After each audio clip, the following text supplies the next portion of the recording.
Intéressons-nous maintenant au signe, au changement de signe et au changement de variation d'une fonction. Le signe, c'est facile. Grâce aux racines, donc les racines, c'est les intersections avec l'axe des x, nous pouvons en fait déterminer le signe de la fonction. Et déterminer le signe de la fonction, ça veut dire déterminer le signe des images. Est-ce que mes images sont positives, donc est-ce que mes y sont des valeurs positives, ou bien est-ce que mes images sont négatives, donc est-ce que les valeurs du y sont négatives? Si mes valeurs du y sont positives, on dira que la fonction est positive.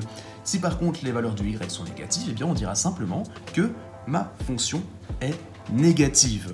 Concernant la variation, c'est aussi très facile. On va dire qu'une fonction, elle est croissante, donc elle croît. Croître, ça veut dire grandir. Donc fonction croissante, si les valeurs du x augmentent, donc c'est-à-dire si je me déplace de la gauche vers la droite, mes y vont augmenter. Donc en fait, j'ai quelque chose qui fait comme ça ne fait qu'augmenter. J'ai donc une fonction qui est croissante. Et au contraire, eh bien, on dirait qu'elle est décroissante si lorsque mes x augmentent, mes y diminuent. Donc c'est-à-dire que ma fonction elle a tendance à descendre. On va dire qu'elle est dans ce cas décroissante. Enfin, il y a les maximums et les minimums. Donc, un maximum, si sur un intervalle, donc un petit morceau de mon graphique, f de a est la plus grande, donc ça veut dire l'image de a est la plus grande à cet endroit-ci, alors on va dire qu'il y a un maximum en AF de A, et on précisera toujours les coordonnées, c'est mieux. Le minimum par contre, c'est que si sur un intervalle f de A est la plus petite, donc f de A est l'image la plus petite sur ce petit intervalle, alors on va dire qu'il y a un minimum en AF de A. Mais c'est encore plus simple de voir ça via un petit exemple. Voilà, donc nous avons le graphique d'une fonction, cette fonction je vais l'appeler petit f. D'abord au niveau du signe, mais ce qui est important de regarder c'est bien sûr les racines, puisqu'on a dit que c'était quand on a une racine qu'on peut éventuellement changer de signe. Donc je vais repasser en rouge là où ma fonction elle est négative.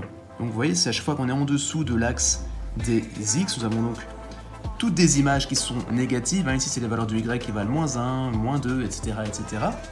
Par contre, sur l'autre morceau, on pourra dire que ma fonction elle est positive parce que toutes mes images sont supérieures à 0. Si on regarde ici, je suis à 2, 3, 4, 5, etc. etc. Au niveau de la variation, je vais simplement regarder en gros, comme j'avais dit, je me déplace de la gauche vers la droite et je vais regarder si ma fonction elle monte ou bien si elle descend. Donc je peux voir qu'ici, depuis le point de départ jusqu'à ce point-ci, ma fonction ne faisait que monter, donc elle était croissante jusqu'à ce point. Ce point, rappelez-vous, c'est l'image la plus grande sur un petit intervalle. Il n'y a rien de plus grand avant, il n'y a rien de plus grand après. Donc celui-ci, c'est un maximum. Ensuite, ma fonction, elle est décroissante jusqu'à cette valeur-ci. Je peux donc dire que ce point-ci est un minimum. Et ensuite, ma fonction redevient croissante puisqu'on fait de nouveau monter. Alors attention, les extrémités qui se trouvent ici et ici, si ces points appartiennent au domaine, peuvent être également des minimums ou des maximums. Donc ce point-ci, il n'y a rien de plus bas que ce soit avant ou après, donc on peut considérer que c'est un minimum.